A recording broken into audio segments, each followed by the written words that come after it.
It is definitely fall.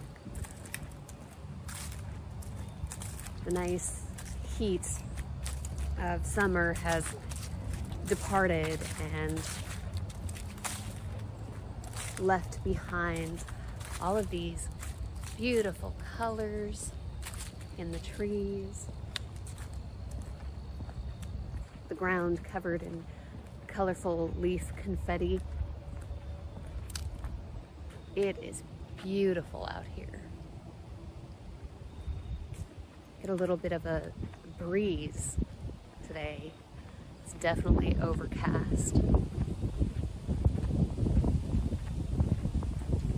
but it's still pretty warm. Nice enough to, you know, just need some long sleeves on, maybe a hat.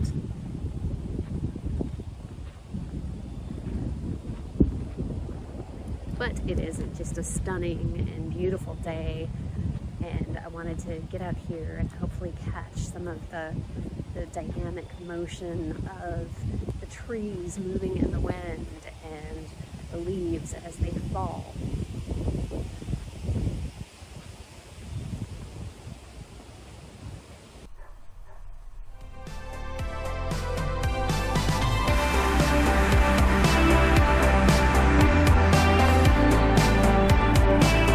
So for the rest of the day, I had set a challenge for myself to do my filming with an old, outdated digital camera. And the first thing you'll notice is that the aspect ratio is a little different. So it doesn't quite go to the corners of the screen like we're used to, but I continued my walk, enjoying some sights, boardwalk, the viewing spots for the wildlife and the nature.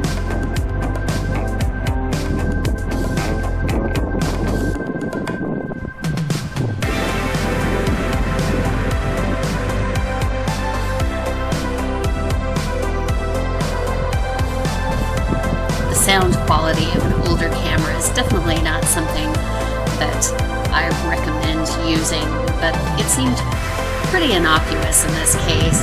Kind of added a little atmosphere to what I was filming and what I was working with. So I kept the raw sound in. Continued on my way, enjoying my walk.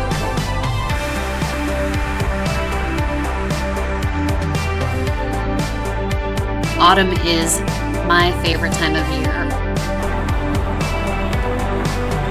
Those in-between seasons like spring and autumn really inspire me and motivate me artistically.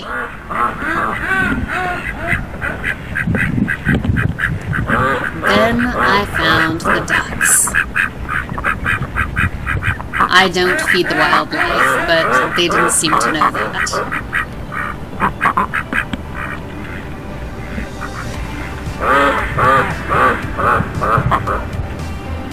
What you can't see on those black ducks is the beautiful colors that their feathers reflect, in greens and blues. And then there's that guy on the left with his almost turkey-like face. It almost seems like the other ducks are laughing at him.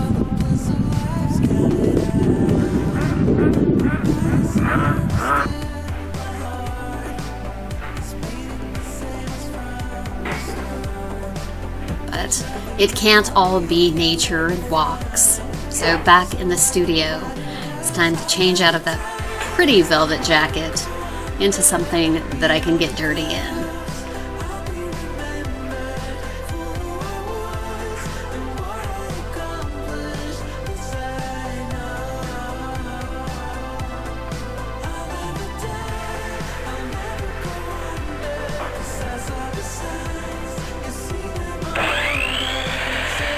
I headed outside, set up my saw, started doing the mitered cuts for my stretcher bars. I often use really large canvases, so I have to stretch my own canvases, cut my own stretcher bars, and And I finally have a tool that makes that a little bit easier to get those 45-degree angles.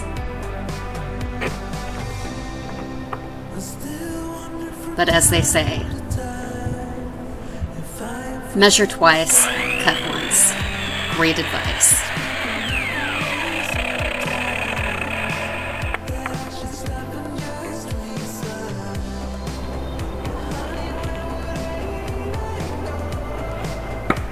And since I was already outside, I thought it was a good time to take a little break and practice my knife throwing. I don't always hit the target.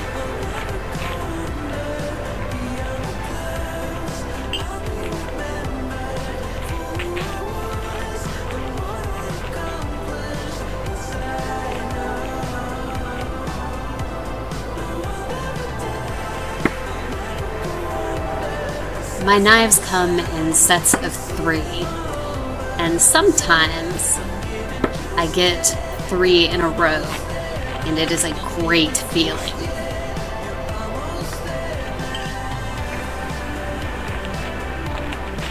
It always puts a little smile on my face.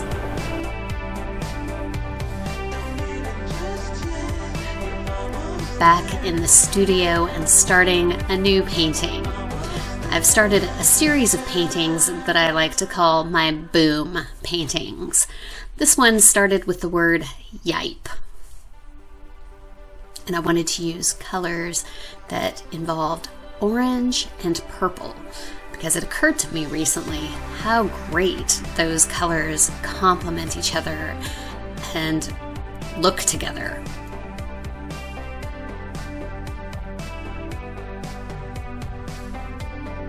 So these boom paintings, I generally start from the center, which is different from how I typically paint. When I'm doing something with more subject matter, like a landscape or a figure, I usually start from the background and work to the foreground. But there's really not a background or a foreground in painting a depiction of an explosion. So I like to start in the middle, find my center, find that radius from the middle of an explosion blowing out.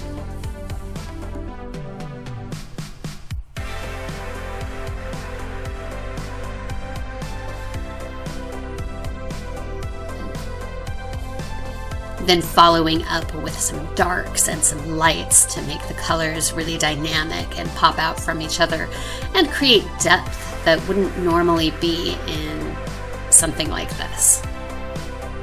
Without those darks and lights, everything looks kind of flat and saturated of the same color, even if you're using a variety of colors.